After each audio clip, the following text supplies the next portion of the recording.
Olá, muito boa noite, sejam todos muito bem-vindos e bem-vindas ao Sinapse CL desta segunda-feira, dia 6 de novembro de 2023. Fala, meu parceiro César Calejon, tudo bem por aí? Tudo bem, boa noite, Robs, boa noite para a nossa comunidade linda, é isso aí, vamos lá. Olha, eu tô muito animada, sabe por quê? A gente vai Por falar quê, Rô? sobre futebol feminino, sobre a presença da mulher na gestão esportiva. E a gente vai receber uma fera aqui, Opa! César, uma referência, que eu já vou chamar logo para o nosso telão. Vamos lá. Valesca Araújo. Seja muito bem-vinda ao nosso Sinapse CL. A Valesca é oficial de partida, trabalha nos bastidores do futebol, é delegada de partida, meu caro. Ou seja, Valesca é braba, é muito brava e muito respeitada no mundo do futebol. É um prazer receber você por aqui. Boa noite. Boa noite a todos. O prazer é meu, o espaço é uma oportunidade incrível de estar aqui, ainda mais para falar, né, de futebol feminino, de mulheres no esporte. Então, para mim é uma alegria imensa. Obrigada mais uma vez. Obrigado, Valesca, a gente que te agradece, é uma honra recebê-la no programa também. Vamos lá. Valesca, conta pra gente o que é que você faz nos bastidores como oficial de partida. Você manda mais que o juiz no campo? Conta pra gente aí qual é o seu papel ali. Digamos que eu mando até a hora que começa o jogo. A partir do momento que começa, o poder vai pro árbitro e para a árbitra, mas até lá fica comigo ali. Eu que dou as cartas, digamos assim, ou a bola nesse caso. E o que é que você faz oficial especificamente? de partida, ou delegado, como a gente chama aqui na Comebol, a gente cuida da parte que a gente... a parte técnica, né? Garantir o cumprimento do regulamento e a equidade para as duas equipes. Então, a gente faz a interface com as duas equipes, horários de chegada, a gente coloca essas regras que não são do jogo, mas são do torneio, né, da competição.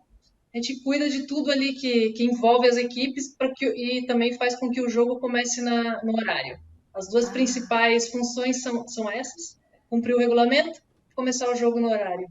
E o restante a gente vai ali dando algumas pitadas, alguns detalhes, cuidando de todos os detalhezinhos para a experiência também das equipes ser incrível, e não somente de quem assiste. Então, tem o controle das bolas, pressão de bola, altura do gramado, altura de trave, se as linhas estão marcadas corretas ou não estão. Caso não estejam, a gente pede a correção, checa novamente. Então, a gente chega em torno de 2 dias antes, para jogos de Libertadores, para jogos, né, que são jogos únicos, assim, a gente chega com 2 dias. Para grandes torneios, a gente consegue chegar até, às vezes, com 1 semana, às vezes com 15 dias, e aí, quando é FIFA, quando é Mundial, às vezes até com 1 mês de antecedência para colocar tudo no lugar. Mata uma curiosidade minha, César. São detalhezinhos que não aparecem, mas que são imprescindíveis, né? A altura de trave, se você não vai lá e checa, ou a distância do pênalti, se ele está marcado certo num jogo de volta, por exemplo. Né? Então, são imprescindíveis esses detalhes que muitas vezes todo mundo que vê não se inteira, né, que estão ali, mas eles foram checados, foram verificados e estão corretos quando começa o jogo. Aí começou o jogo, é com o árbitro, com a árbitra. Ou seja, deixar tudo pronto para o show começar. Curiosidade minha, quantas bolas tem numa partida, mais ou menos assim? Quantas vocês precisam deixar lá? 13. 13 em geral bolas. São 13. A gente tem 12 gandulas e a do jogo. Às vezes a gente pede uma ou outra para ficar de reserva ali. Tem 2 gandulas que ficam sem bolas, que são atrás do gol para poder ir buscar a que vai muito longe. Então a gente trabalha com 13 a 15 bolas. Ou seja, existe todo um universo de detalhes que as pessoas que assistem o espetáculo ali sequer desconfiam, né, de que tem todo esse trabalho, de que tem que ser meticuloso, de que você tem um número específico de bolas, todo um conjunto de coisas que precisam estar bem alinhadas para que o espetáculo de fato aconteça. Valesca, conta um pouquinho pra gente de quantos mundiais você já participou, queria ouvir um pouquinho. Além disso, quais foram os principais eventos da tua carreira? Se existe muita diferença em termos de pressão, de exigência. Você falou, por exemplo, aí que em caso de Copa do Mundo, você chega 1 mês antes de uma determinada partida para se certificar de que todos os detalhes estão de acordo, né, com o que se exige. Conta um pouquinho pra gente, quantos mundiais você já participou e quais foram os principais eventos da tua carreira nesse sentido? Eu comecei com o Mundial aqui, que foi onde eu entrei no futebol, né? Copa das Confederações 2013 e Mundial do Brasil em 2014. Esses Uhum. foram os primeiros, mas que eu não estou contando, assim, porque eles foram um aprendizado e eu estava numa outra função, né? Eu estava na parte da organização. Como team manager, eu fui para dois de feminino, né? Dois mundiais femininos de base, um sub-17 e um sub-20, lá Uhum. em 2016 e 2018. E a partir disso eu comecei a entrar mais no quadro da Comebol, fazendo a parte mais da organização, que é essa que é a minha paixão atual, assim, que é o que eu tenho feito, me realizado muito e estou muito feliz assim com as oportunidades. E aí eu fui para um mundial de base que foi o ano em 22, perdão, 22, o ano passado na Índia. Foi o meu primeiro mundial como oficial FIFA. Esse sim eu fui praticamente 3 semanas antes, né? Um mundial na Índia, uma realidade diferente, um mundial de base. O requerimento ele é um pouquinho mais baixo, porque você não pode também dar o mais alto já na base, que você aí é um outro assunto que talvez a gente entre mais à frente, né? Dessas experiências e a formação das jogadoras e tal. Então ele tem uma cobrança um pouco mais baixa, então você vai um pouquinho antes e você entrega ali, checa se está tudo certinho, um padrão que a FIFA exige, ele é de look é muito alto, e também da questão das bolas, tudo isso que eu falei, né, de checagem de gramado e tal, campos de treinamento, também a gente se envolve com isso, porque você tem que dar a mesma condição para treinar que a seleção vai ter para jogar. Então, esse foi a minha primeira experiência na Índia, e já era meu terceiro mundial, que já tinha ido para 2 de base.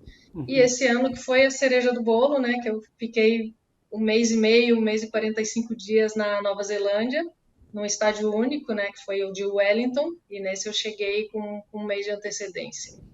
E aí, Muito sim, bom. eu estava numa função um pouquinho diferente, que se chama Match Commissioner, que também é oficial, e tem umas tarefas distintas, mas eu atuei, eu não consigo ficar parada, eu gosto muito da operação, gosto muito de estar no jogo, né, estar no jogo que eu digo, nessa tomada de decisão, então eu fiquei com umas funções a mais do que exatamente o que eu precisava fazer. Então, desenvolvi mais ali, ajudei muito a delegada que estava lá, que na FIFA a gente chama de Match Director, e foi uma experiência incrível. Então, no total, eu tenho 6 mundiais, sendo 2 como team manager e 4 como oficial.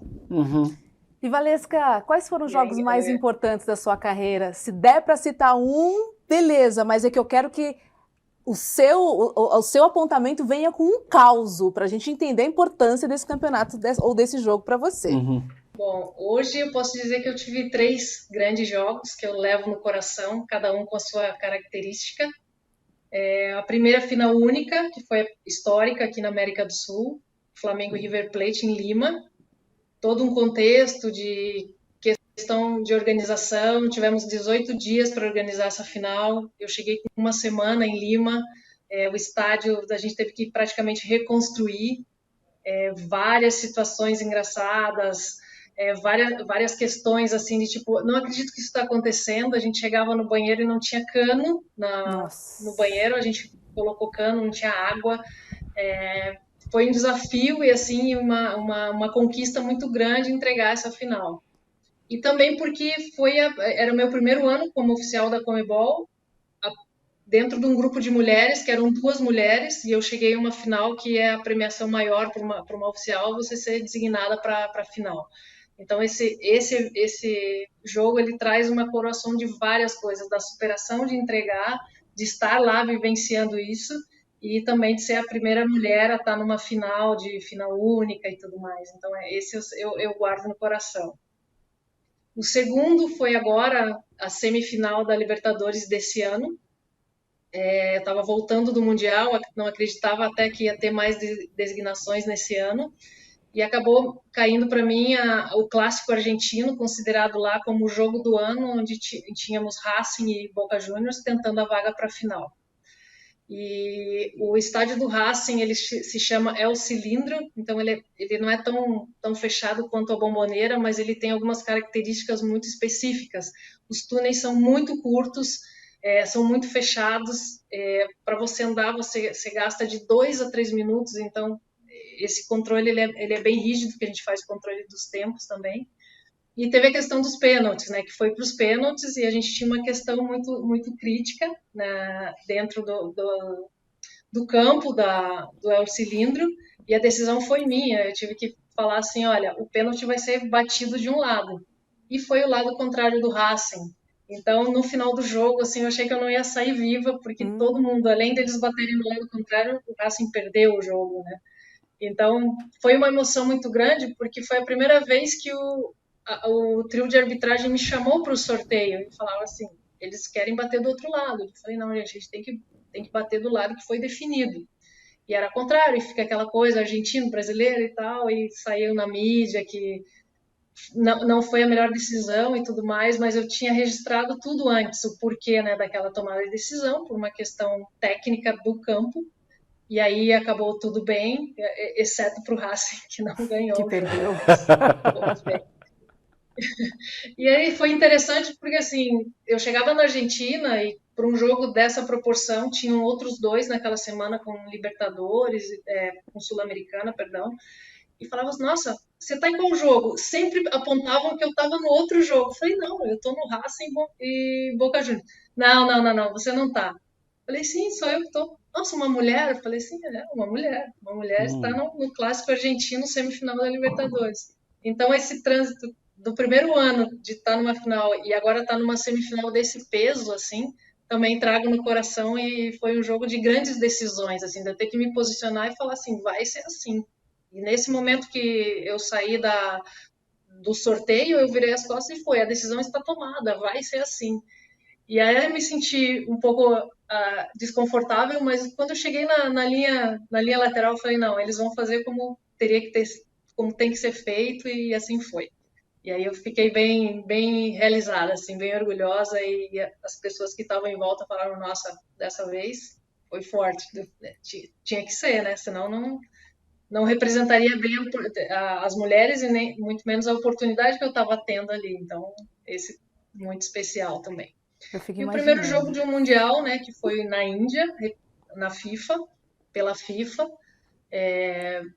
foi muito importante porque, assim, vinha toda uma carga de sonho, vinha toda uma carga de conquistas, né, porque às vezes eu tô ali na designação, as pessoas me veem fazendo muitos jogos seguidos e esquecem que esse sonho começou há muito tempo, né, foi uma construção de 10 anos.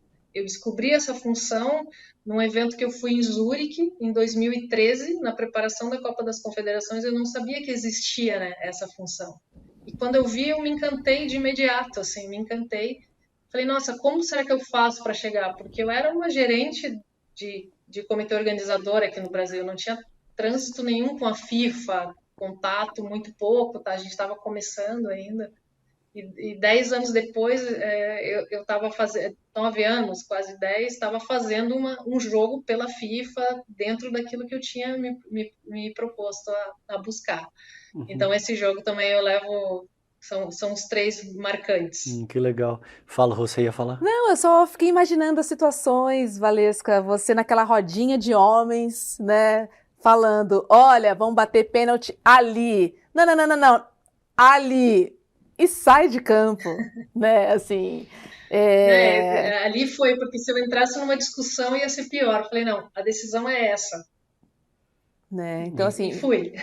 isso é muito incrível, porque ao mesmo tempo em que há um receio, né, em ouvir, né, uma ordem de uma mulher, porque não deixa de ser, porque as regras precisam ser cumpridas, tem todo um posicionamento de você também dar esta ordem, né? O que também é um desafio para a mulher, né, Valesca? Queria compartilhar um pouco com você, porque às vezes eu sempre lembro, né, assim, já falei aqui algumas vezes, uma amiga minha fala, olha, quando você estiver falando alguma coisa séria, não sorria, né, fale seriamente e tal. E eu, de verdade, eu acho que o problema não é o sorriso, é a maneira que você fala, né? Então, assim, ao mesmo tempo, você não pode ser muito doce ali, porque imagina a Valesca tomando decisão, sendo muito doce, conversando com as pessoas. Mas, ao mesmo tempo, ela precisa se impor, porque enquanto a gente vive nesse patriarcado, se ela falar de uma maneira natural, talvez ela não seja respeitada. Tô certa, Valesca? Tem que achar o tom. Hoje, 5 anos depois, eu já tenho tom, as pessoas me respeitam, já Uhum. me conhecem e eles consideram. Tem até algumas brincadeiras. Poxa, é a Valesca que vem. Vamos ter que fazer tudo certo, não vai dar para brincar. E para mim isso se eles falam brincando, se eles falam tentando me diminuir, para mim funciona muito pelo contrário. Eu falei assim, que Uhum. bom que vocês sabem que comigo tem que ser sério, porque a ideia é justamente essa. Encontrar esse tom nem sempre ele é fácil. O que me ajudou muito é assim, os delegados mais antigos, eles sempre me deram muito apoio. É importante ter esse apoio de quem já está há mais tempo, né? Seguir essa e você ocupar o seu lugar. Porque não vai ser na primeira, não vai ser na segunda. Muitas vezes eu já voltei para casa falando, poxa vida, que jogo difícil, por que tem que ser tão difícil? Mas é seguir, é mais do que a decisão, é você manter essa decisão, sabe? Não, é assim que vai ser batido daquele lado. Ou então, uma outra situação que aconteceu, a gente fala toda reunião, antes de cada jogo tem uma reunião. E seja, uma equipe que está chegando numa final, por exemplo, ela já teve 9 reuniões, no mínimo, né? Você Uhum. tem lá 6 jogos da fase de grupo, mais quartas, oitavas, quartas, né? No mínimo 9 reuniões ali ela já teve. E aconteceu que quando o jogador ele é expulso, a jogadora é expulsa antes do minuto 75 do jogo, obrigatoriamente ele tem que ir para a sala do doping. E a gente fala isso toda semana expulso, vai para a sala do doping. E o jogador famosinho foi expulso aos 15 do primeiro tempo. Você não Ficou vai no falar, túnel. você Aí não vai foi, falar o nome pra não gente? posso. Quartas de Ok, final, de um grande time aí. ok, Foi expulso, é porque depois veio uma discussão que é melhor não falar não. tá. Aí eu falei, olha, você não pode ficar. Dele, contra o meu time é sempre assim, contra o meu time, e aí tem isso, né? Porque todos os times falam a mesma coisa. Contra a Argentina é sempre assim, contra a brasileira é sempre assim. A gente sempre tá na posição que eles acham que é errada, né? Eu considero Uhum. a melhor posição, que é a que tá com o regulamento ali, você cumpre e você tá calçado. Falei, olha, você não pode ficar e tal, tal, tal. Vocês têm que ter bom senso. Assim, você foi expulso aos 15 do primeiro tempo. Eu tenho que ter bom senso? Vamos Muito cumprir. bom. Tem que ir pro doping. E eles não escutam isso, eles não absorvem, né, isso. Eu falei, não, você tem que ir pro doping. Nisso aparece o médico de doping, que era a função dele tirar. E ele não queria tirar, porque era um jogador famoso e o cara tava, né, caliente, como a gente fala em espanhol. E aí eu falei, doutor, por favor. Aí ele olhava para o jogador e olhava para mim, ele meio que desesperou, ele encontrou mais canal no jogador que ele falava assim, cara, eu vou ter que te tirar porque ela quer. Eu falei, se ele falar alguma coisa, aí eu vou brigar com o médico. Mas aí ele não, é melhor a gente ir, é melhor a gente ir. Eu falei, é melhor para os dois irem. E aí saíram os dois e tal, não teve muito problema depois que veio o team manager, né? Eu falei assim, ó, o próximo passo é segurança, eu não quero colocar segurança pro jogador. E Uhum. aí fica nessa, né, sabe? Não, com ela não dá. E para mim é um reconhecimento, assim, quando chega e fala assim, poxa, ela tem uma passagem muito engraçada que aconteceu no Equador. Eu fiz um jogo de eliminatórias com Equador e Argentina, com o Messi no banco, que é terrível, porque aí todo mundo quer tirar foto e tal, e eu tive um perrengue com os policiais. Eu comecei a gravar os policiais. Falei assim: você está trabalhando, você não pode tirar foto, você não pode chegar aqui para o mestre pedir coisa. Não pode, para ninguém. E Uhum. assim, a gente discutiu, e no final ele falou assim: você não pode me gravar. Eu falei: você também não podia gravar o mestre, você estava gravando. Então, quem tá mais errado? Só sei que finalizou o jogo.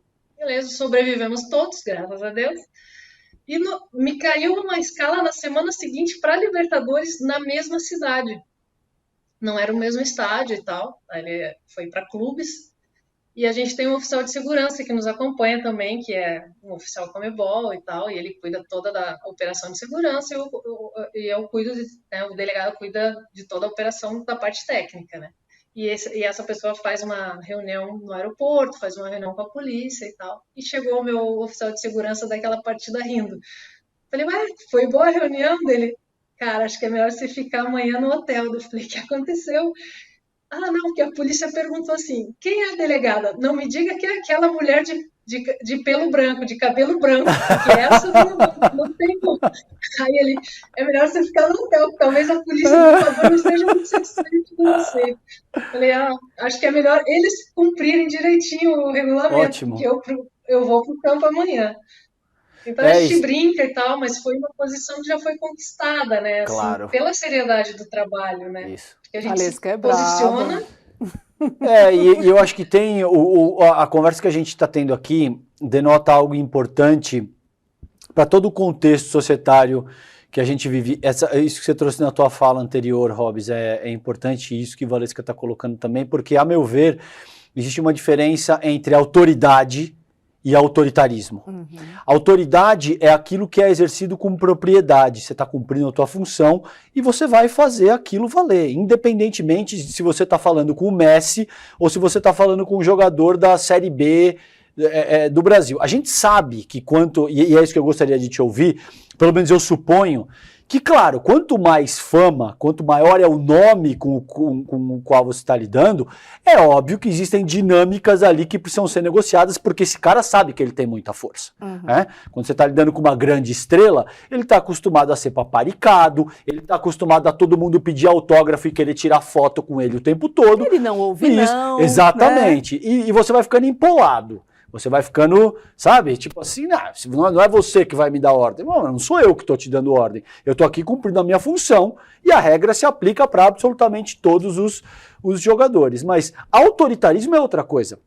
Autoritarismo significa que você de alguma forma quer impor as tuas medidas para benefício próprio ou por conta da tua vaidade, e aí isso é um problema. Mas me parece que o que você está colocando, Valesca, e eu gostaria de te ouvir, são medidas que remetem à autoridade que você precisa ter para exercer a tua função. E isso se aplica para você, mas se aplica para uma advogada, se aplica para uma comunicadora, se aplica para fundamentalmente todas as mulheres que têm que enfrentar um modelo de sociabilidade que é extremamente machista e muitas vezes misógino, né? Na verdade, a gente está ali cumprindo isso. O papel do regulamento é dar igualdade para ambas as equipes. Quem são suas estrelas fazem parte, obviamente, do jogo e a gente consegue fluir nesse sistema muito bem, porque, na verdade, é mais fácil você tratar todos como estrela do que você diferenciar, não, esse sim, esse não. Então, para mim, jogadores são todos jogadores e eu trato todos como se fossem as grandes estrelas. Treinadores é professor, presidente de clube é presidente, não me interessa se é do que está lá na Sul-Americana ou que está na final da Libertadores. São todos competidores e tem que ter o mesmo tratamento. Esse é o meu papel, essa é a minha função.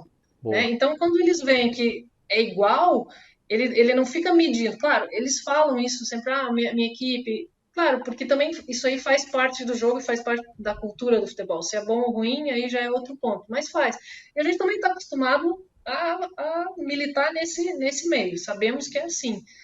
Mas eu busco sempre tratar da mesma forma todos eles, independente do seu grau ali de celebridade ou não, porque é aí que eu ganho. Ele fala assim, poxa, ao mesmo tempo, tanto que nesse dia do Messi, o médico estava sem credencial, o médico da Argentina. Eu fui lá, seu nome está aqui na escalação, eu preciso ver dele, eu sou médico há 20 anos. Falei, ok, mas eu não lhe conheço, desculpa, seu nome está aqui?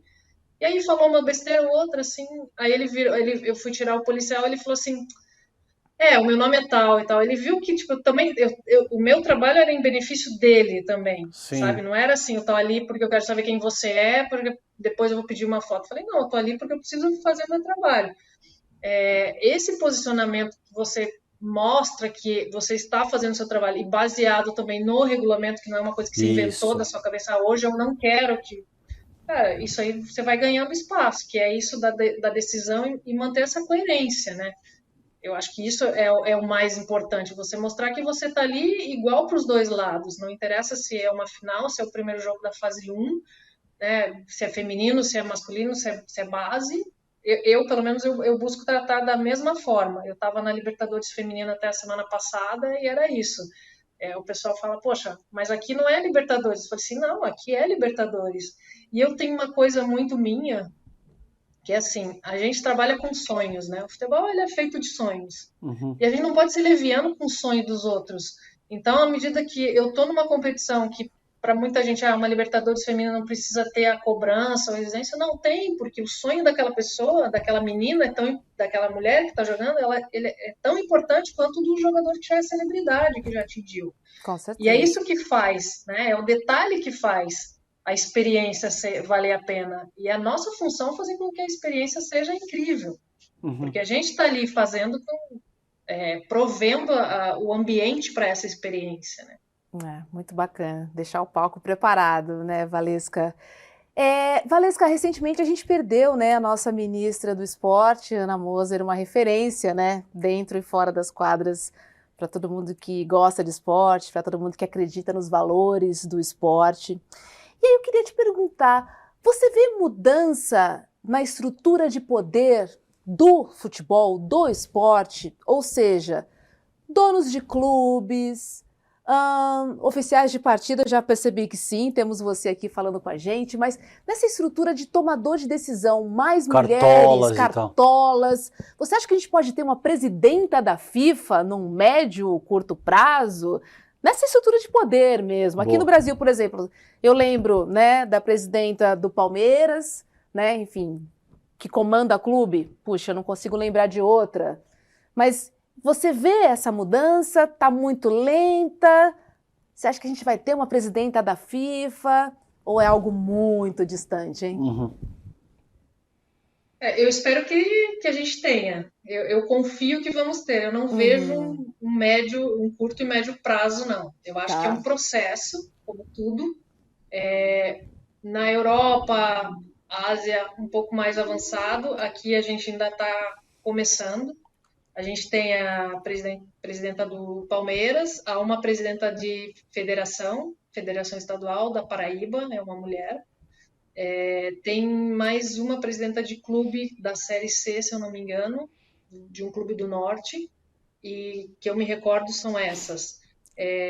Mas a gente tem muita mulher nos processos para chegar nos processos decisórios. Eu acho que o mercado ele evoluiu, mas é um processo que ainda está lento, porque eu acho que a gente precisa nos apoiar mais, a gente precisa abrir essas portas como eu estou abrindo, mantê-las abertas através do nosso desempenho, da nossa capacidade de dizer, estamos aqui, somos capazes e fazemos um bom trabalho.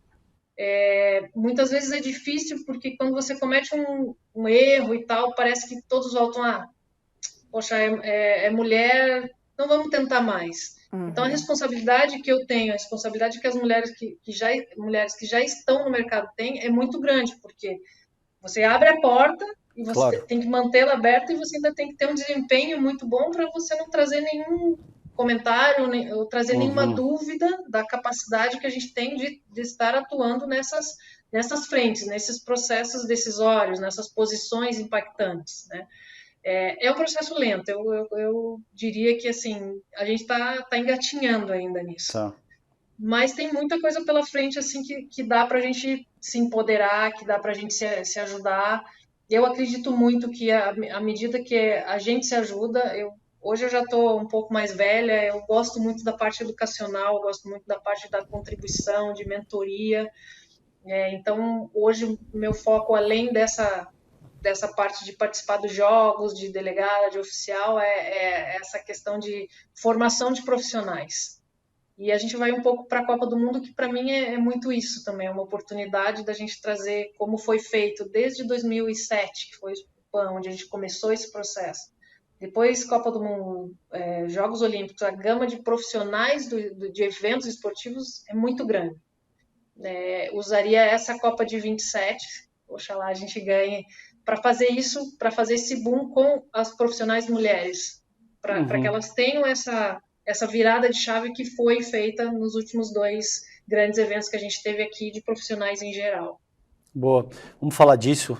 Você está trabalhando fortemente para trazer a Copa de 27 para o Brasil. Conta para a gente como é que está Como é que está esse processo? Existem diferentes candidatos? Como é que está esse processo?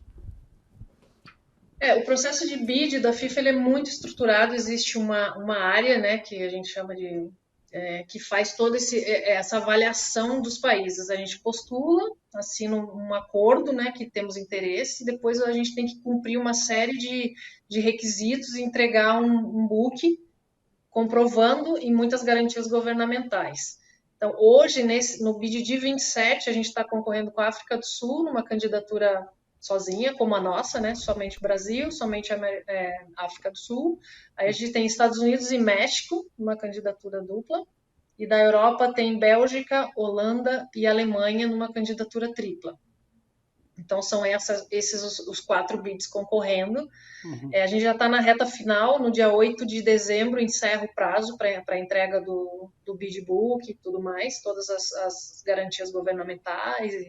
E a gente está nessa reta final aí de fechar a parte da diagramação e do conteúdo. Eu sou uma apaixonada pelo conteúdo, pelo conceito, perdão. O conceito que a gente está trazendo.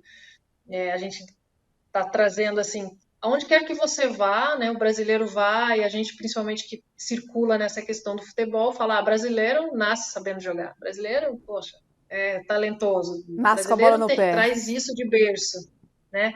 Então a gente foi muito pro natural as football. Então hoje a gente traz isso como conceito, né, a natureza do brasileiro com o futebol.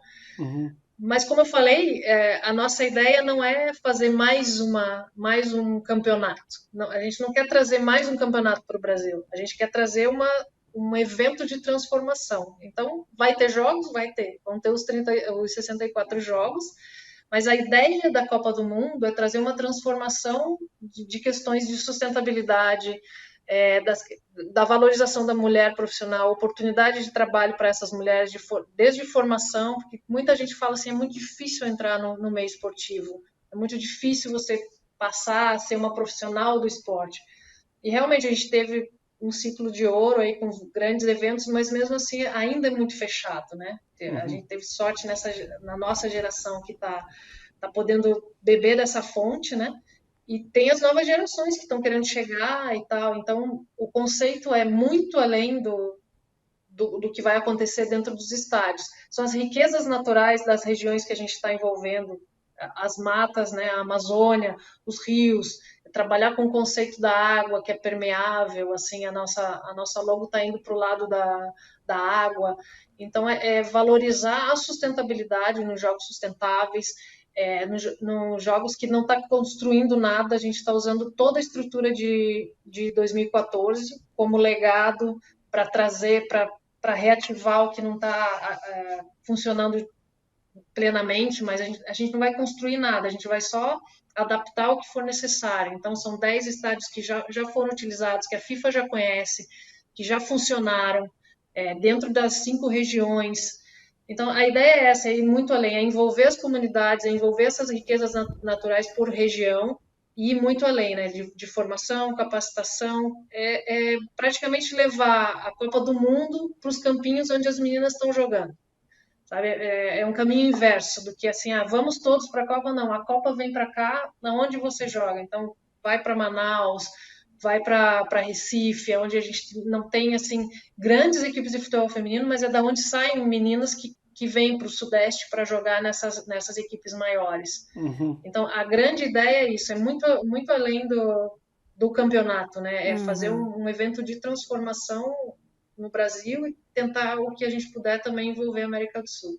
Você acha que trazendo a Copa do Mundo Feminina para o Brasil em 2027, de certa maneira, estimularia e melhorariam as condições para as meninas que querem seguir a carreira de jogadoras de futebol? Você acredita que isso possa ser, na verdade, uma grande vitrine e inspiração para essas meninas, Valesca? Eu acho que a ideia é além até disso, porque um processo que começou em 2015, quando eu entrei na CBF, a gente pode dizer que o futebol feminino ele está num processo um pouco mais avançado do que a gente estava falando das mulheres, né, nas posições de decisão. Tá. Em 2015 se começou um processo, hoje ele já está mais avançado, está muito longe do ideal, é óbvio, não é tão simples assim, 5, 7 anos você fazer uma transformação tão grande, mas esse processo ele segue, né, ele segue evoluindo. Então, a gente saiu em 2015 de 2 campeonatos de 3 meses para hoje você ter 3 divisões de um campeonato brasileiro. E, claro, as condições ainda não são ideais, mas porque a gente não tinha, hoje a gente já tem. Então, a prática ela já está mais fortalecida, né? Os torneios estão mais fortalecidos, a gente tem torneios de base, tem torneios estaduais. Então, esse processo ele está andando. Claro que agora, para melhorar ainda mais. O que eu imagino que possa acontecer trazendo a Copa do Mundo é a gente reforçar isso, a gente estressar essa questão assim, sim, estamos num processo evolutivo, isso aqui vai potencializar ainda mais, sim, mas não somente das meninas para a prática, para as profissionais que querem entrar no mercado, para quem já está trabalhando há muito tempo e tem que se deslocar, não. O que a gente pode fazer aqui? Já tiveram dois estados que já anunciaram que, devido estarem envolvidos na candidatura, vão melhorar seus estaduais. Porque os estaduais são importantes também, né? Um pouco na contramão do masculino, que hoje os estaduais eles já têm outras vertentes.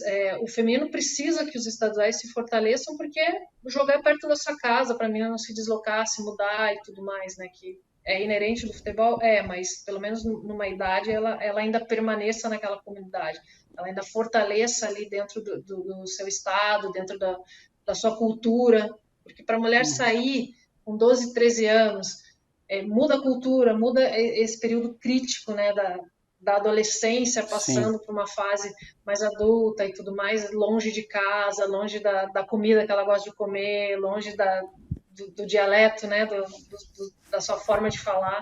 Sim. É uma cultura muito grande e é uma aposta muito grande, né?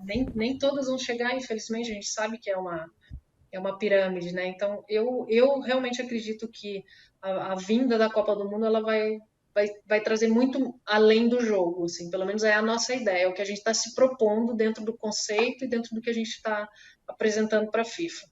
Legal, então tem uma frente social, tem uma frente de sustentabilidade. Eu acho que também a gente pode voltar a falar dessa estrutura, né, de poder do esporte, porque você vê, né, da mesma maneira que você viu um oficial e se inspirou, né, eu acho que isso também pode acontecer em relação a espelho mesmo, a representatividade, claro. Entender, né, muita gente não sabe, né, que existe uma oficial de partida. O que ela faz eu lá, não sabia. Entende? Então, eu acho que abre portas também para novas profissões nos bastidores também. É muito legal, assim. O que me preocupa de fato, Valesca, é esse legado. Porque a gente já teve alguns eventos aqui no Brasil, né, tipo Olimpíadas, né? Você vai no Parque Olímpico do Rio de Janeiro, você chora, né, César? Abandonado, assim, um dinheiro que foi investido ali que não foi pouco. Né? Poderia ter feito quantos hospitais ali, tantas coisas que poderiam ter sido feitas, e a gente não vê essa capilaridade, né? Esse legado. E aí você não entende para que esse investimento para um evento de 20 dias, de 5 dias. Ele não pode ser só para esse período. Né? Tá. Acho que é uma grande preocupação que a gente tem aqui no Brasil em relação a isso, né, Valesca? A nossa proposta é exatamente ao contrário, é usar o que existe. A gente não está oferecendo para a FIFA, não, vamos construir, tanto que a gente está usando os mesmos estádios, como eu já falei. Perfeito. E a estrutura que existe. Os centros de treinamento são espaços que já são existentes, que os clubes já utilizam, ou que o próprio governo já tem e tal. O governo está nos apoiando muito, a gente conseguiu todas as garantias e tal. Na questão do legado, eu acredito que seria mais uma questão de você dar continuidade, você acreditar. E por isso que eu prezo muito essa questão de fazer os jogos nas regiões. Porque, assim, vamos lá, começar lá do início. A menina quer jogar, ela quer jogar futebol, e ela quer jogar futebol num clube. Só que o pai, a mãe, a comunidade onde ela está inserida, eles não conseguem vislumbrar que isso hoje é possível. Ela vai ter que sair de casa para ir para São Paulo e Rio. Não, quando você leva uma Copa do Mundo para lá, você leva para dentro da comunidade e a mãe vai falar, poxa, tem um monte de mulheres jogando futebol. As melhores do mundo estão jogando aqui. Você torna palpável aquele sonho para a menina que muitas vezes está muito longe de ser entendido. Perfeito. Isso é uma coisa. E aí você vai treinar naquele campinho ou naquele clube que o pai e a mãe também seguem, que eles são torcedores e tal. E essa ideia de legado me agrada muito. Assim, você toca a realidade das pessoas lá que vão apoiar, e o Estado também vai ter que fazer algo por aquilo. Porque assim, pera, eu trouxe tudo isso. O que eu posso tirar disso? E hoje eu vejo os estados, a gente envolveu mais as federações e estão mais cientes disso. Porque o futebol feminino ele é um caminho sem volta. Ele é um caminho sem volta. Não vai conseguir não fazer mais. Sabe? Claro, as condições sempre vão ter que ser melhoradas. Principalmente assim, a experiência que a gente tem na Libertadores, todo ano ela melhora. Um torneio que já é grande, que jogam os grandes clubes, mas sempre traz uma novidade, sempre traz algo a mais. Não tem como você voltar. E o feminino, claro, tem um caminho longo a percorrer, mas assim, também você não pode voltar, você fazer uma Libertadores feminina com 10 clubes, como era antigamente. Não, você vai continuar fazendo com 16. Essa continuidade, para mim, é importante. E cada vez que você avança um pouquinho, se você tiver mulheres ali que sabem o que querem e que entendem que, poxa, a gente tem que cumprir o nosso papel também de cobrar, fica mais difícil de retroceder, né? Então, eu entendo quando você fala da questão de legado, quanto foi gasto e tal, e concordo que isso não pode acontecer de novo, por isso que a gente está pautando muito na questão do que já existe, até mesmo para trazer de volta nessa vida em alguns estádios e tudo mais, e relembrar, poxa, existe isso aqui, vamos continuar fazendo, mais uma chance de seguir fazendo, mas é um fator que envolve muitos atores, né? É governo, é federação, são os próprios clubes, são interesses dos clubes e tal. Não seria um evento único, não, vamos fazer e agora vai dar certo. Não, é o envolvimento, o engajamento e a continuidade. Valesca, e para essas posições internas, vamos dizer assim, dos bastidores que organiza o show, como é que isso está em termos de remuneração? Por exemplo, a tua posição, ela é remunerada da mesma forma que um homem par que exerce a mesma função? Ou ainda existe alguma disparidade? Porque suponho eu, me corrija se eu estiver errado, não acho que uma menina do Corinthians, por exemplo, tenha um contrato sequer parecido com um jogador do masculino do Corinthians.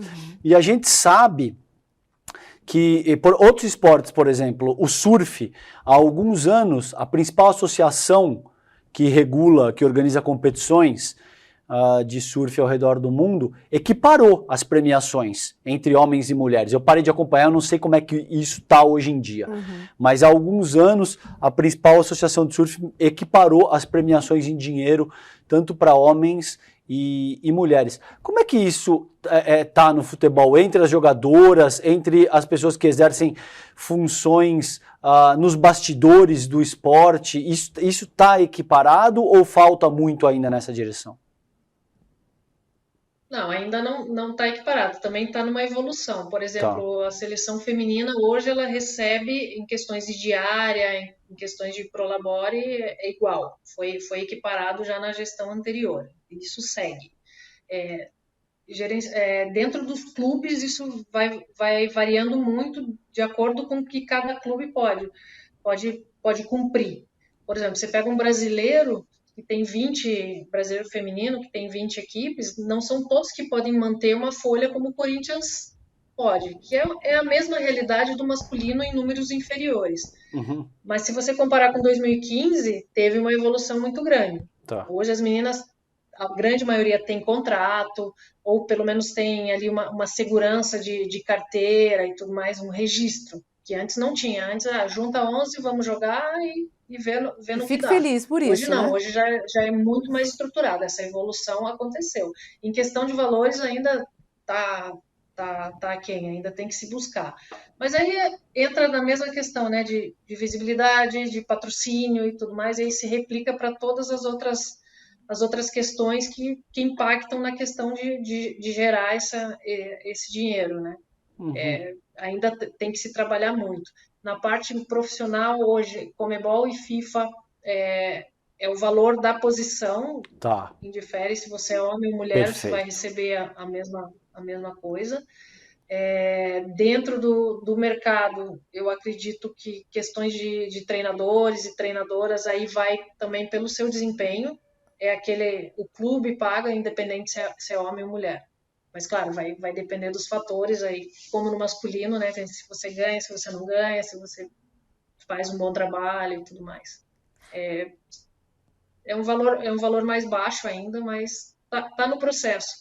Esse ano, por exemplo, a Libertadores Feminina tinha sete patrocinadores. Uhum. Então, já foi inédito. As premiações cresceram. Não é a mesma premiação, não é? Até porque é um torneio num formato diferente, né? A gente viaja e joga a Libertadores inteira lá.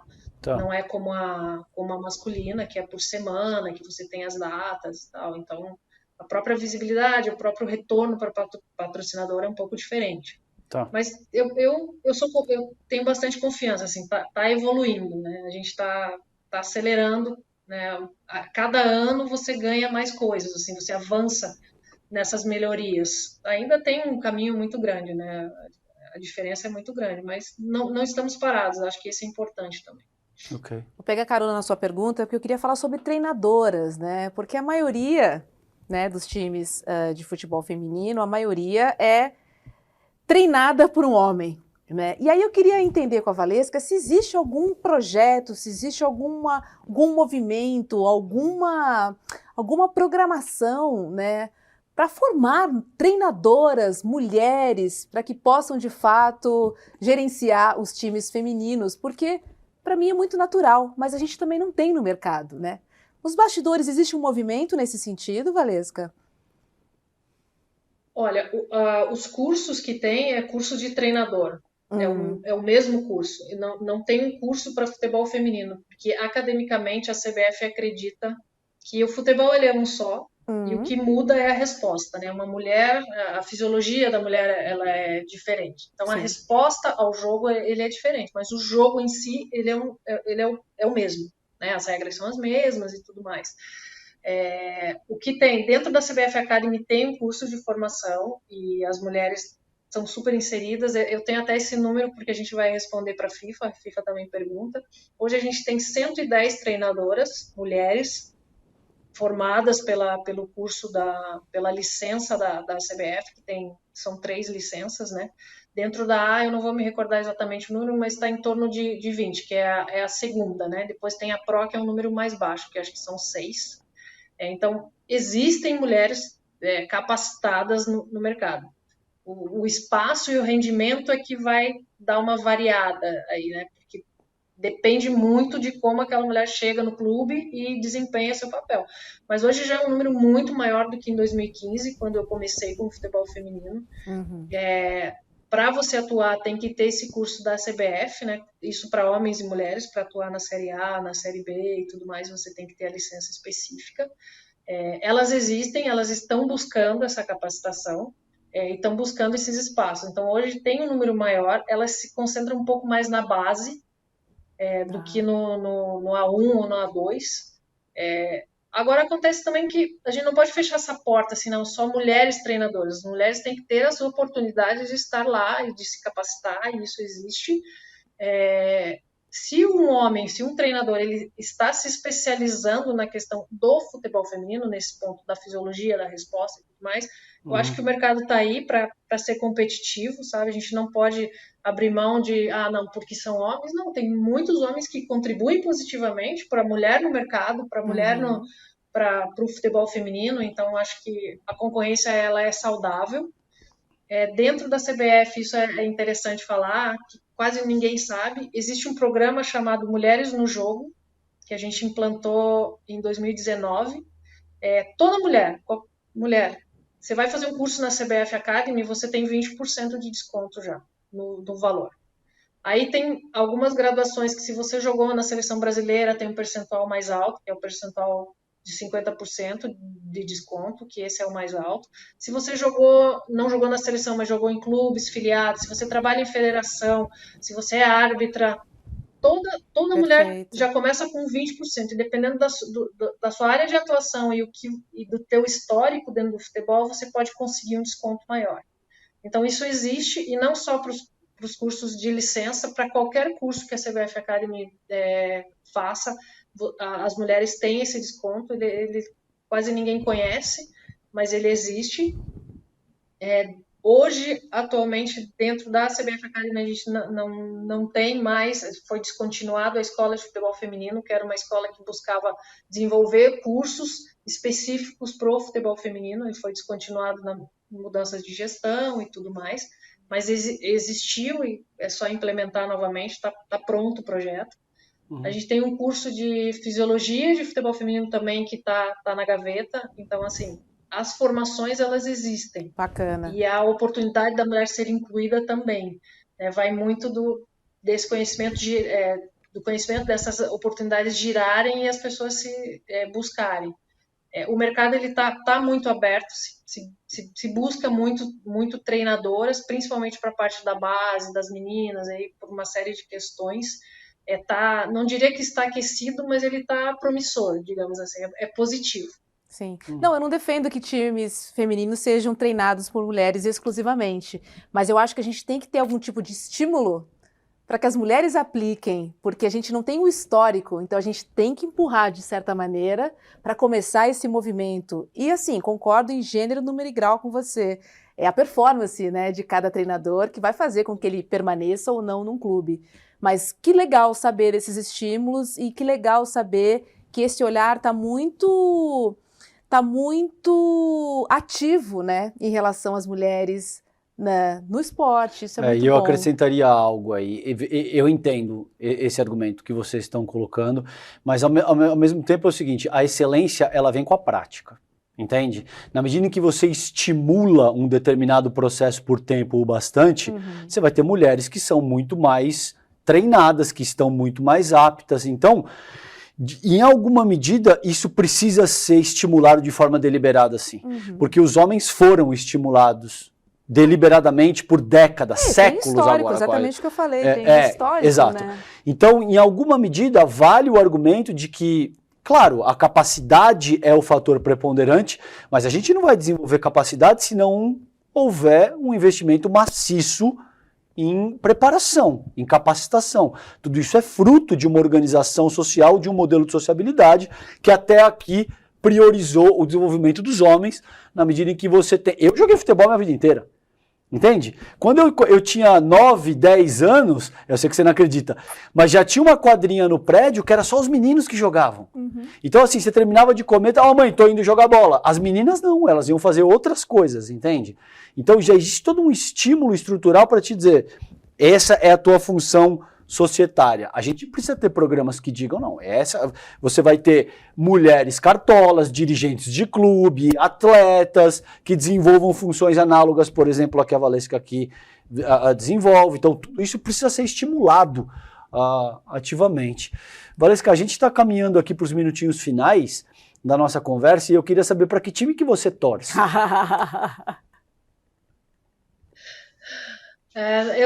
Depois que você entra nesse processo, algumas mágicas elas desaparecem, entende? Então, cada vez que me perguntam isso, eu fico lembrando de quantos jogadores me xingaram, quantas pessoas me falam, acho que é melhor deixar assim. Eu sabia que você ia se preservar nesse sentido, muito inteligente da sua parte, porque desenvolver uma função de tamanha responsabilidade como você tem, se você diz, eu sou corintiana, você vai fazer um trabalho com o Palmeiras, os caras vão falar, mas você disse lá na entrevista, cara, que você é corintiana, entendeu? Jornalistas das antigas não falavam o time que torcia. Hoje em dia isso já caiu também, porque não tem como não torcer para um time.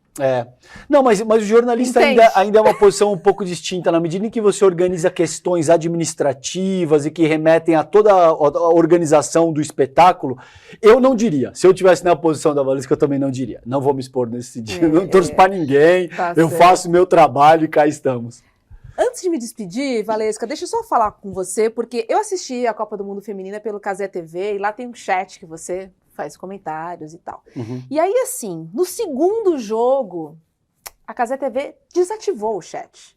Porque, assim, o nível né, dos comentários e o preconceito era tão grande, que o jogo Contra as praticamente mulheres? contra as mulheres. O quê? Mas Tipo, assim, árbitro? não, contra as jogadoras, Ah. sabe, assim, O cara tá assistindo o show das mulheres pra criticar as mulheres. Exatamente. Que loucura. E aí, sabiamente, eles resolveram desativar o chat. Assim, eu juro que eu não consigo entender. Não gosta, não assiste, rapaz. É. Simples assim. Qual é o prazer? O que será que passa na cabeça desses homens, Valesca? Será que eles nos veem como intrusas numa rodinha ou num esporte que eles acham Quer dizer, que foi feito para eles? Gera uma insegurança. Hein? Eu acredito que é nessa linha. É a sombra, é o medo de perder um espaço, é o medo de ter que baixar um pouco as piadas, o que falam, porque eu sinto isso às vezes quando eu chego em algumas rodas, até mesmo de oficiais e tal, eu falo, poxa, eles não vão poder fazer aquela piada, não vão poder fazer aquele comentário. Então, quanto mais eles desconstroem a nossa presença, mais eles tentam fortalecer um espaço que seria fechado, que ali tudo é permitido. E hoje a gente vem trazendo um posicionamento e até mesmo muitas vezes eu não gosto muito de bandeira, mas assim, fala, gente, o mundo está mudando e vocês precisam mudar. E o esporte vai mudar, e o futebol vai mudar, gostem ou não. Mas eu acho que é muito esse receio do espaço que se perde. Eu vejo muito por isso. Não é o espaço de trabalho, não é o espaço de, poxa, vai tomar meu lugar, isso, aquilo. É muito mais o espaço de ser sem limites, né? E aí vai e diz que tem que voltar para a cozinha, porque a mulher antigamente não questionava e ficava na cozinha. A gente escuta direto isso no jogo. Eu acho que é esse receio de poder pôr para fora o que eles estão colocando ali no chat, atrás de um computador, mas que vai ter que mudar. O último jogo que eu fiz num país da América do Sul foi exatamente isso. Eu cheguei e falei assim, nossa, uma mulher. Falei assim, gente, uma mulher. Na terceira vez que eu falei assim, uma mulher, se acostumem, porque a gente não vai deixar de vir. A gente vai continuar vindo. Claro. Acostumem-se ou não. E aí foi um jogo difícil esse. Eu falei assim, não, acostumem-se. E eu também, eu sou alta, sou grande, as pessoas... eu acho que eu intimido mais, então acaba sendo um pouquinho mais fácil. Falei, gente, acostumem-se, porque a gente não vai deixar de vir, porque a gente tem as costas largas para aguentar essa carga inicial. Porque em algum momento também vai passar. Eu acredito que em algum momento as coisas vão se encaminhar para serem mais suaves. Quero fazer a minha parte nisso para tornar mais suave. Não, tá fazendo. Você já tá fazendo. Você já é uma referência absoluta nesse sentido. Então a tua parte você já tá fazendo. Eu acho importante aí. Veja, e tem uma questão que eu gostaria de colocar antes da gente terminar. A misoginia, ela é muito mais aceita que o racismo, por exemplo. Porque hoje, se você faz um comentário racista dentro de campo, isso vai dar um problema. Dá problema? Dá problema. Dá problema, Rô. A despeito de não ser aquilo que a gente queria ainda, porque nem deveria existir essa dimensão. Agora, hoje, se, por exemplo, se aparece uma oficial negra e um par faz um comentário racista, você vai ter um problema brutal, Roberta. Vai ter um problema brutal. Pode ter certeza. Se você faz um comentário misógino, já nem tanto. Isso ainda é mais palatável, entende? É óbvio que as duas coisas são absolutamente sérias. Valesca? Você sabe por quê? Porque por quê? As próprias mulheres, elas não estão acostumadas a ver isso como uma agressão. Elas escutam aquilo, a gente teve uma formação que, isso é normal. Você acha tolerável? Então, as novas gerações já estão vindo com esse chip. Falei, isso não pode. Mas a minha geração e talvez uma antes, assim, poxa, isso aí fala mesmo. Então, ok. E essa mudança também é importante, você entender que não é aceitável, e se posicionar. Eu geralmente, assim, pela posição que eu tenho, às vezes as meninas vêm e me falam assim, não, você tem que me falar na hora, porque eu não vou deixar barato. Não vai passar de novo, só que me fale na hora, porque se você me fala na outra rodada de alguém que já estava em outra escala, eu não vou ter força para dizer, mas eu tô com você. Não é porque foi com você que não dói em mim. Sim, vamos lá, vamos fazer o que for necessário. E deixa eu ver contigo, porque a Romy olhou com uma cara que ela não concordou muito com o que eu falei, eu não tenho certeza, eu não frequento esse meio. Você acha que é o caso que um comentário racista, por exemplo, produziria muito mais dano, ou seria contestado, traria consequências muito mais sérias do que um comentário misógino, ou você acha que esse não é o caso? Essa é a pergunta. Eu acho que hoje o racismo, a gente tem mecanismos, aconteceu alguma atitude racista no estádio, a gente tem 3 passos para parar o jogo, inclusive. Tá. Isso acontece para o racismo, então ele é mais discutido. Tá. E eu concordo com você, que ainda estamos num processo que precisa melhorar muito, que está longe de ser o ideal, porque ele não deveria existir. Então a gente tem que fazer um caminho de ida e depois um caminho de volta, que assim, ok, não existe mais, vamos voltar para cá e que chegue logo esse momento. Ainda temos muito que melhorar. E aí eu volto no que eu respondi. Eu acho que o misógino ele não é tão visto, porque as pessoas, não, isso ok. Isso ok. Ele é mais palatável. Essa é a minha visão, entendeu? Eu tenho passo a passo lá que se eu escuto alguma coisa, ou alguém chega para mim e fala, aconteceu um comentário racista, a gente pode parar o jogo. A gente avisa. Na reincidência, o segundo passo já é parar o jogo. O mesmo não se aplica com comentários misóginos, por exemplo. Você não tem esse mesmo tipo de dispositivo para comentário misógino. Ok. Não, eu entendo. Coletivamente, coletivamente eu entendo o que a Valesca está dizendo. A minha questão é que muitas vezes quem sofre racismo se cala, entende? Então você não vê a volta. Não é que é mais difícil ou mais fácil fazer um comentário misógino que racista. Para mim, não. A questão para mim é a volta. Entende? Claro. Do mesmo jeito que você se sente mais facilidade em fazer um comentário misógino, você se sente mais facilidade em rebater, em contra-atacar esse comentário. Com racismo não funciona assim, César. A gente se cala, muitas vezes. Entende? Sim, mas no estádio, e aí não reverbera. No estádio coletivamente não tem muito. É completamente diferente. Exato, é isso que eu tô propondo. Tô falando assim, eu e você, alguém com ela. Não, aí eu nem entraria nessa seara. Tô falando no 1 a 1.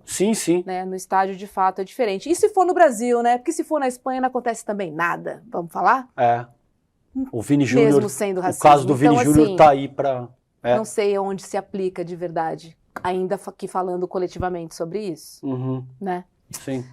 Valesca Araújo, tô torcendo. E é o nosso papel também, nosso papel na posição que temos de estar atentos. Né? Eu tento, claro que não é tudo, mas eu tento estar atento, porque se a pessoa que sofreu se cala e a minha voz atinge mais, eu falo, use a minha voz para isso. Ótimo ponto. Ótimo ponto. Sim. Pelo menos nem sempre funciona, mas eu me predisponho para o que for, assim, vamos junto, você não tá sozinho, não tá sozinha, seja lá o que for. Que bom que você pode parar o jogo, né? Mas melhor ainda seria se não acontecesse. Mas seguimos aí, exato. Né, Valesca? Exato. Obrigada, tô aqui, torcendo para a Copa do Mundo Feminina vir pro Brasil. Enfim, ver algumas jogadoras em campo, eu vou pirar. Já tive a oportunidade de fazer a cobertura da Copa do Mundo, fiz aqui no Brasil, e assim, queria parabenizar pela organização, assim, porque eu já cobri muitos campeonatos, já fiz Olimpíadas, assim, mas a organização dos bastidores de uma Copa do Mundo, César, assim, é uma coisa excepcional. Assim, eu fiquei realmente muito surpresa, assim, recebe, né, você tem uma sua credencial, você tem uma corzinha que você pode ir no espaço, você tem uma credencial que você pode ir no vestiário, uma credencial que você pode acompanhar o treino, aí tem hora do treino que você tem que sair, porque aí não pode mostrar o jogador, e aí tem a sala de imprensa, e depois do jogo tem a coletiva. Cara, é um mundo muito organizado. É uma Disney, né? É uma Disney, assim, eu fiquei realmente muito surpresa, assim, com os primeiros jogos que eu fiz, porque, de fato, é muito profissionalismo envolvido, assim, no futebol, assim, eu acho, realmente foi um exemplo muito bacana, né, eu que vinha de competições de esportes radicais, né, que tem uma outra concepção, enfim, até os campeonatos, até Olimpíadas, né, a gente pode falar que Olimpíadas também, assim, tem a FIFA também, tá lá dentro das Olimpíadas, então tem essa mesma organização, mas evento FIFA, cara, é brabo. Que legal. Parabéns, Valesca Araújo. Obrigado, viu, querido? Sorte pra gente. Vamos trazer essa Copa do Mundo aí pra nós. Valeu, beijo. Valesca. Um beijo Deus grande. quiser, se Deus quiser. Tchau, tchau. Obrigada, Tchau, gente. Muito obrigada. Tchau, tchau. Olha, César, nossa intimidade é grande, né? Eu só olhei pra você já falou que ela não concordou comigo. Mas é porque a gente faz isso com frequência no ar e eu acho que a beleza do Sinapse é isso, não é um debate pasteurizado no qual a gente vai ficar concordando o tempo todo e tal. É discutir temas de forma legítima, é ser capaz de repensar a tua própria postura, uma vez que o debate legítimo pressupõe isso. Sim. Pressupõe que você não só espera a tua vez de falar, mas você considera genuinamente o argumento que está te sendo apresentado. Muitas vezes você não vai concordar e você vai manter a tua posição, mas algumas outras vezes você pode pensar com base no que ela trouxe, com base naquilo que você ouviu, com base naquilo que foi dito e tal. A beleza do programa é essa, eu acho que a gente faz isso muito bem aqui. Espero que vocês também aí no chat estejam comentando, curtindo, enfim, concordando ou discordando da gente. O importante é refletir e fazer essa sinapse, que é a proposta do programa. Vamos lembrar da programação? 2CL, que começa às 7 da manhã com o Leandro Demore, das 7 às 8 com a leitura das principais notícias do dia e também aquela análise especial que só nosso amigo aqui sabe fazer. E logo depois tem ICL Notícias, primeira edição, das 8 às 10h30 da manhã. E à noite, sempre às 7h30, temos um entrevistado aqui para conversar com a gente, temas diversos, enfim. Você também pode sugerir convidados, escreva para a gente no nosso Instagram, pode mandar no chat, a gente sempre está de olho e, enfim, quem sabe a gente já atendeu muitos pedidos. Já. Digo isso, então assim, quero estimular vocês a participarem do Sinapse com a gente. Vamos nessa? Vamos nessa, Rô. Valeu. Beijo. Beijos, fiquem bem. Até amanhã. Tchau, tchau. Pois é, chegou a hora do primeiro grande lançamento do ICL na área de filmes e documentários. Você está preparado para assistir um filme que vai te tocar profundamente e revelar uma verdade que todo mundo tenta esconder? No dia 12 de novembro, um domingo, às 8 horas da noite, no horário de Brasília, a gente vai apresentar para vocês trechos do documentário De Quanta Terra Precisa o Homem e também fazer um debate incrível sobre essa, que é uma das questões mais importantes para o Brasil, a questão da terra. Junto conosco vai estar ninguém mais, ninguém menos do que João Pedro Stedley, um dos principais líderes do movimento dos trabalhadores sem terra. Estarão conosco também várias outras pessoas que têm na sua vida a luta da terra como um dos principais motores. Para você não perder esse encontro histórico e assistir trechos inéditos do filme De Quanta Terra Precisa o Homem, é só você se inscrever gratuitamente no link aqui em cima ou aqui embaixo. Não perde essa chance. Todo mundo vai celebrar a estreia do ICL no mundo dos documentários e filmes e, mais uma vez, aprender muito com a nossa plataforma.